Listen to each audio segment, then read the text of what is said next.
ગાંધીધામના ભારતનગર વિસ્તારમાં પ્રેમ લગ્ન કરનારી નેપાળી મૂળની પરિણીતા સોનમ સુનારની તેના જ પતિ સુલતાન જુસબ સુમરાએ અમાનુષી માર મારી હત્યા કરી નાખી છે। સોનમના મોતને બીમારીમાં ખપાવી અંતિમ સંસ્કાર કરવાની પેરવી કરી રહેલા પતિની યોજના પર ડિવિઝન પોલીસે પાણી ફેરવી દીધું હતું। ગુપ્ત બાતમીના આધારે દોડી ગયેલી પોલીસે રામબાગ અને ત્યારબાદ જામનગર મેડિકલ કોલેજ ખાતે ફોરેન્સિક ઓટોપ્સી કરાવી હતી કે જેમાં બહુવિધ ગંભીર ઇજાઓના કારણે મોત નીપજ્યું હોવાનું સ્પષ્ટ થયું છે। ગત 12 જુલાઈએ જ સોનમે તેના ભાઈને ફોન પર પતિ જાનથી મારી નાખશે તેવી વાત પણ કરી હતી। બહેનની કરપીણ હત્યાની જાણ થતાં જ દુબઈથી દોડી આવેલા નાના ભાઈ રાહુલની મધરાત્રે નોંધાયેલી ફરિયાદની આધારે પોલીસે નરાધમ પતિને ઝડપી લીધો છે અને આ સમગ્ર મામલે પોલીસે કાયદેસરની કાર્યવાહી હાથ ધરી છે। તાજેતરમાં ગાંધીધામ એ ડિવિઝન પોલીસ સ્ટેશન ખાતે એક હત્યાનો બનાવ બન્યો છે।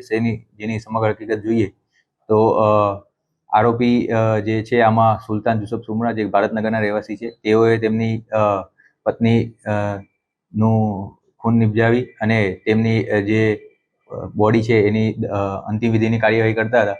એ દરમિયાન જ પોલીસને બાતમી મળેલી કે આરોપી દ્વારા પોતાની પત્નીને માર મારીને એનું મોત નિપજાવેલ છે અને એની લાશની અંતિમ વિધિ કરવાની પેરવીમાં છે।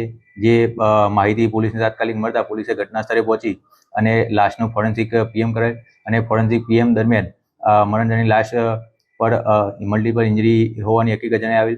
જેના આધારે પોલીસ દ્વારા મરણજનાના ભાઈની ફરિયાદ લઈને કાયદેસરની કાર્યવાહી કરવામાં આવી છે અને પોલીસ દ્વારા આરોપીની અટક કરવામાં આવી છે।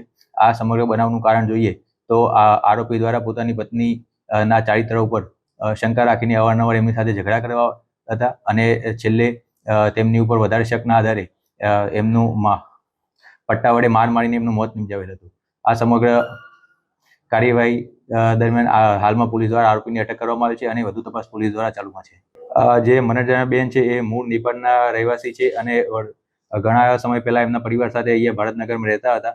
તે દરમિયાન આરોપી અને મરણજનાને પ્રેમ સંબંધ થયેલો અને બંને પ્રેમ લગ્ન કરેલા છે અને આ સમગ્ર બનાવની પોલીસની માહિતી મળતા પોલીસ દ્વારા જાતેથી આની તપાસ કરી અને મરણજનાની ફોરેન્સિક પીએમ કરાવતા સમગ્ર હકીકત બહાર આવેલ છે। આ બનાવની જાણ થતાં પોલીસે જેવી ઘટના સ્થળે પહોંચી ત્યાં જે પોલીસ દ્વારા આરોપીની ડિટેન કરવામાં આવી અને ત્યારબાદ સમગ્ર હકીકત જણાઈ આવતા પોલીસ દ્વારા પુરાવાના આધારે આરોપીની ધરપકડ કરવામાં આવી છે। આ ઘટના દુઃખદ છે, એટલી દુઃખદ છે કે આપણે પાસે શબ્દો નથી। આ વિધર્મીએ દીકરીને જે બર્બરતાથી હત્યા કરી છે, આપણે પાસે આ વિડિયા અને આપણે ફોટા જોઈએ તો આપણો લોહી ઉકળી આવે છે। આ વિધર્મીઓનો તો એક જ કામ છે કે લવ જિહાદ ચલાવો, હિન્દુ દીકરીઓને ફસાવી અને એને સાથે રાખો અને પછી એની હત્યા કરી નાખો। આ લોકોનો એક ટાર્ગેટ છે। ઘણા બધા જિહાદ લવ જિહાદ, લેન્ડ જેવા જિહાદ, ઘણા બધા એવા જિહાદ ચલાવે છે। આ દીકરીની આપણે જો હત્યા કરી છે ને એના જો ફોટોસ જોઈએ છે તો આજે સમગ્ર હિન્દુ સમાજની અંદર રોષ છે। વિધર્મીએ જે દીકરીની પરિસ્થિતિમાં હત્યા કરી છે, આપ એને જોઈ શકો ફોટા તો તમે આપ પણ સમજી શકશો કે શું થયો છે એની સાથે।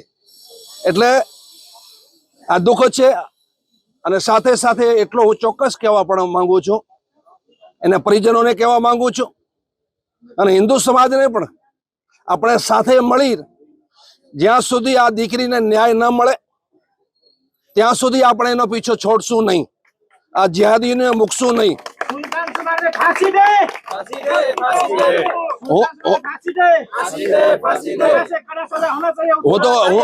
હું તો હંમેશા માટે કહેતો આવ્યો છું કે આવાને ફાંસી દેવી જોઈએ અથવા તો એન્કાઉન્ટર કરી નાખવો જોઈએ। ફાંસી થશે અથવા તો એન્કાઉન્ટર થશે તો ચોક્કસપણે આ લોકો આમાંથી ઘટશે। આ લવ જિહાદ કરતા કે આવી બર્બરતાથી હત્યા કરતા એ અટકશે। સાથે સાથે હું પૂર્વ કચ્છ એસપી સાહેબનો ખૂબ ખૂબ આભાર પ્રગટ કરું છું કે એમણે મહેનત કરી અને આ બધો બહાર લઈ આવ્યા। તો આ દુઃખદ ઘટના છે। હું એ પરિજનોને સાંત્વના આપું છું અને એ દીકરીની આત્માને શાંતિ મળે પરમાत्मा પાસે प्रार्थना करूँ છું। जय जय पशुपतिनाथ। मेरा नाम राहुल सुनार है। जो मर गया उसका मैं छोटा भाई हूँ, वो मेरी बड़ी बहन थी और बहुत दुख का समाचार है। जब तक हमारी बात पहले चलती थी तब बात भी ठीक ठीक चलती थी, हाय हेलो वाले चलता था बात भी, लेकिन पिछले 4 साल से मेरे साथ कोई कांटेक्ट में नहीं थी वो। पहले जब कांटेक्ट भी करती थी तो भी शायद प्रेशर मिलता होगा उसको, कुछ भी मिलता होगा, पता नहीं, वो हमसे बात नहीं इतना खास ज़्यादा होता था। लेकिन पिछला 4 साल से मेरी कोई बात नहीं हुई इससे, और लास्ट में पता चला मेरे को, मैं बाहर काम करता हूँ तो वहाँ से भी मैं आया अभी, ये सब सुन के मुझे बहुत बुरा लगा। जब मुझे मेरी बहन का फोटो दिखाया, बहुत बहुत बुरा लगा, मैं बता नहीं पा रहा हूँ आपको, इतना बुरा लगा। ऐसा बेरहमी से उसको मारा है। मुझे बस एक ही है कि मेरी बहन को न्याय मिलना चाहिए, और ऐसा न्याय मिलना चाहिए कि आगे कोई भी मेरी बहन हो उसको ऐसा तकलीफ दुख से गुजरना ना पड़े, जैसे मेरी बहन गुजरी है। लास्ट टाइम तक वो हमें संपर्क नहीं कर पाई, हमको बता नहीं पाई कि मेरे साथ ऐसा प्रॉब्लम हो रहा था, मैं मुसीबत में हूँ, हम तक फ़ोन भी नहीं कर पाई वो। तो मैं आपसे यही अनुरोध करता हूँ, मेरी बहन को न्याय मिले, और ऐसा न्याय मिले कि आने वाले मेरी बहनों को, मेरे बच्चों को ऐसे क्रूर लोग से दूरी रहे।